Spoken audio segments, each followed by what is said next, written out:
Second ఎపిసోడ్లో మేము mutton dosa తయారు చేసామండి. ఫస్ట్ మటన్ని కీమా లాగా చేసుకొని లోపల ఇదిగోండి ఇక్కడ చూస్తే మీకు అర్థమవుతుంది.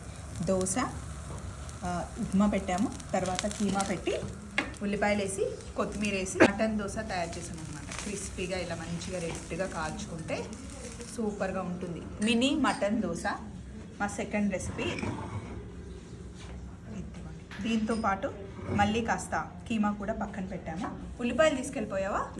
ఉల్లిపాయలు ఒక నిమ్మ చెక్క కూడా తీసుకురా, పక్కన పెట్టేస్తే సూపర్గా ఉంటుంది.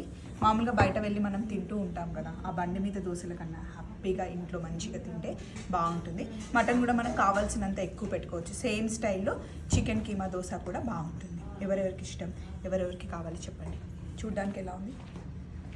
దీంతో పాటు ఇంతకుముందు తయారు చేసింది పన్నీర్ ఇంకా ఫూల్ మకానా గ్రేవీ కర్రీ, రెండు చాలా బాగా వచ్చాయి. ఒక వెజ్ ఒక నాన్ వెజ్. చలో మరి బాయ్.